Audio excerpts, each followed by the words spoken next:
ఇక్కడైతే చాలా విండీగా ఉంది. నా ఫోన్ ఎగిరిపోతుంది, నాకు చాలా భయంగా ఉంది. అది కాక ఇది చాలా హైట్లో ఉండటం వల్ల నాకు కొంచెం భయం వేస్తూ ఉంది. సో ఇది పరిస్థితి. ఇక్కడ చాలా విండీగాను చాలా కూల్గా ఉంది. ఇంత యాక్చువల్గా ఎండ అయితే ఉంది ఇక్కడ, కాకపోతే దానికి తగ్గట్టు చలి కూడా ఉండటం వల్ల నేను కోట్ వేసుకోవాల్సి వచ్చింది. ఇంత ఎండ ఉన్నా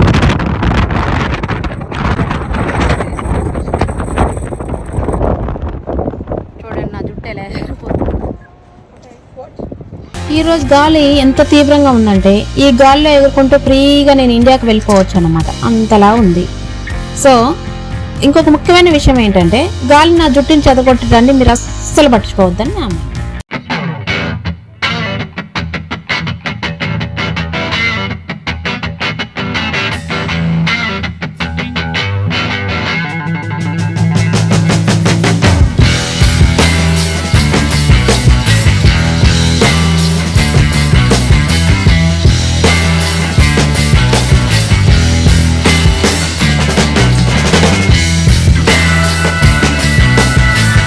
ఎందుకంటే ఒక్క అడుగు తప్పేసినా కూడా కిందకి జారిపోవటం అనేది ఖాయం. సో మా పరిస్థితి ఎలా ఉంటుందంటే కింద పడితే ఒక్క జారి ఒక్కమే అన్నట్టుంటుంది.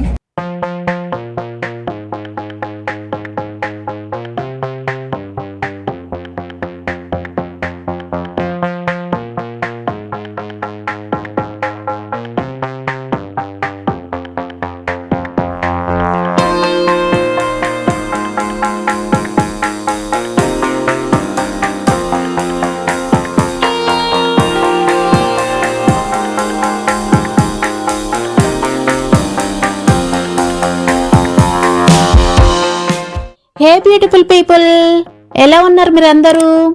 ఎవరైతే నా ప్లైమత్ ఫస్ట్ వీడియో చూసి ఈ పార్ట్ కూడా చూడటానికి వచ్చారో వారికి నా హృదయపూర్వక ధన్యవాదములు.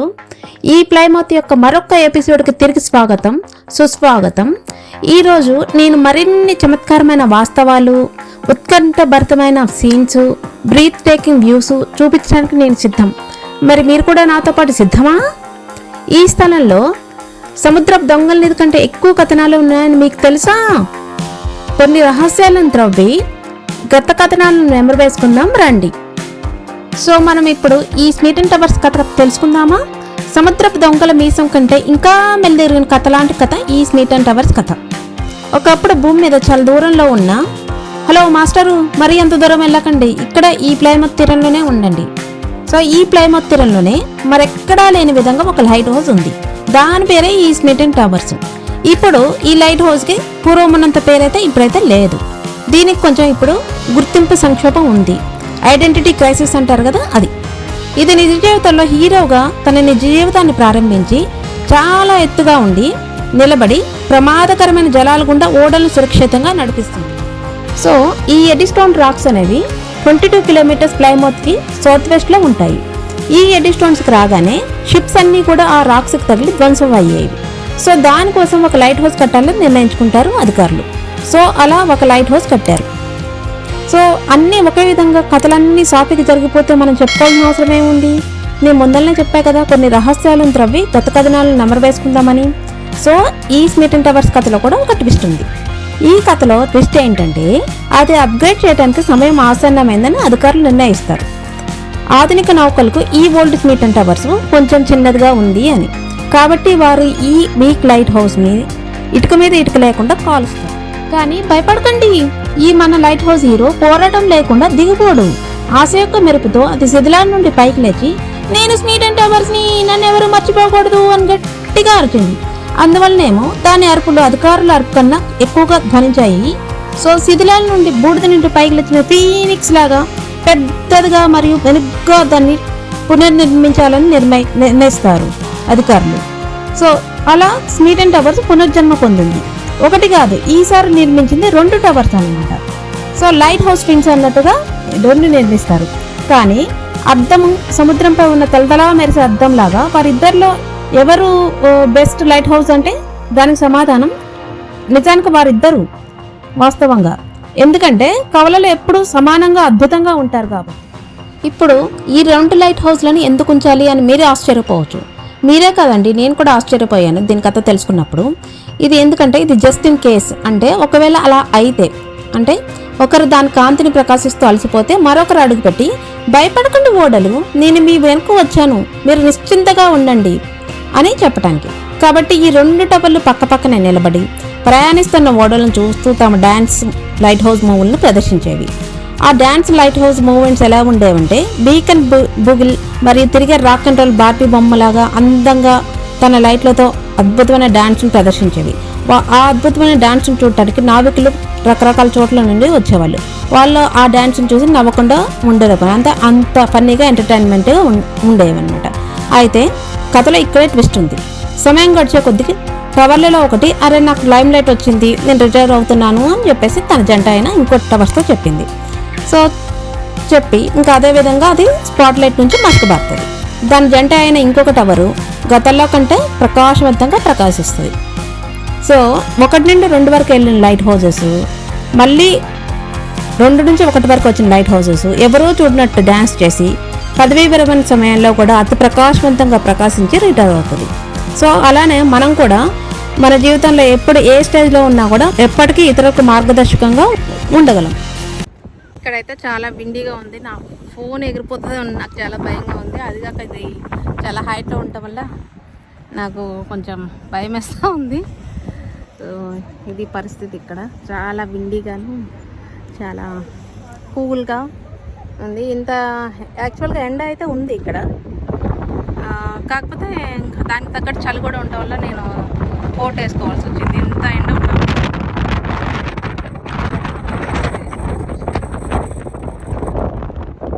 చూడండి, నా జుట్టు ఎలా ఎగిరిపోతుంది.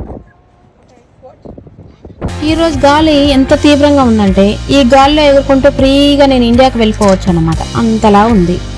సో ఇంకొక ముఖ్యమైన విషయం ఏంటంటే గాలి నా జుట్టుని చెదగొట్టడాన్ని మీరు అస్సలు పట్టించుకోవద్దని నా అమ్మ.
ఇవి వాళ్ళు వాడిన పాత్రలు, దుస్తువులు, తర్వాత బుక్స్, వాళ్ళు చదివిన బుక్స్, తర్వాత వాళ్ళు వాడిన బెడ్స్ అన్నీ కూడా, పరుపులు అన్నీ కూడా వాళ్ళు సందర్శనం కోసం ఏర్పాటు చేశారు మనం చూడటానికి రెడీగా. సో ఇలా ఉందన్నమాట కిచెను, అన్నీ వాళ్ళు సింక్, తర్వాత వాళ్ళు కూర్చోడానికి అనుకూలంగా, చదువుకోవడానికి అనుకూలంగా అన్నీ రెడీ చేసి పెట్టుకున్నారు. ఇంకా కప్బోర్డ్స్ అన్నీ, ఇంకా అన్నీ ఇలా అన్నీ మంచిగా రెడీ చేసి ఉంచారు ఎంప్లాయీస్ కోసం ఎవరైతే చేస్తారో.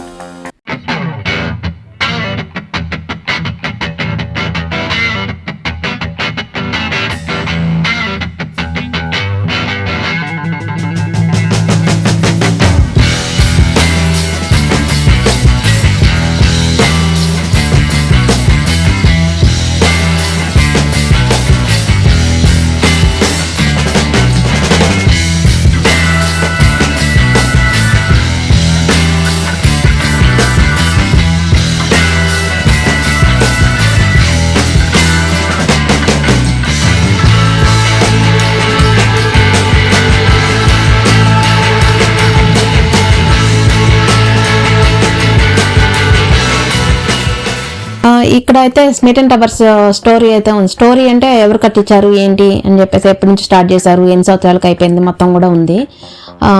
జాన్ స్మీటన్ అని చెప్పేసి అంటే ఆయన కూడా ఒక పార్ట్. సో ఆయన పేరు మీదనే స్మీటన్ టవర్స్ అని చెప్పేసి పేరు వచ్చింది దీనికి.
ఇంకా మేమైతే స్లోగా ఒక్కొక్క అడుగు ముందుకు అడుగు వేసుకుంటూ వెళ్తున్నాము.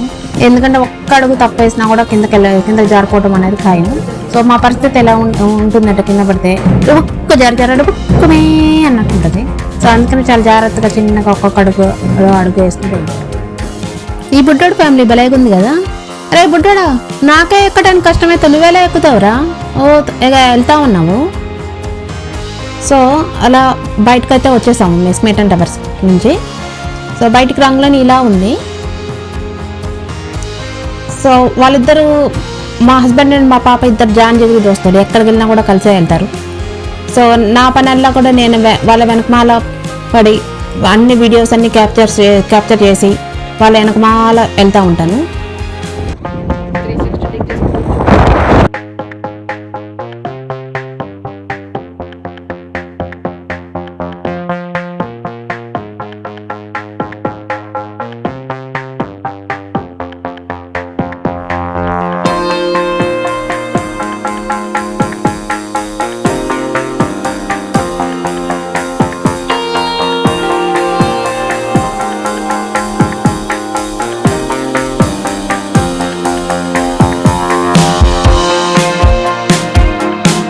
వినోదం, నవ్వు మరియు మరపురాని జ్ఞాపకాలతో మాతో పాటు మీరు కూడా వచ్చి జాయిన్ అయినందుకు ధన్యవాదాలు.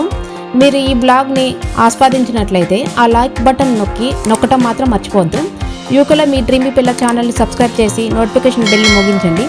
కాబట్టి మీరు నాతో మరో సంతోషకరమైన ప్రయాణాన్ని ఎప్పటికీ కోల్పోరు.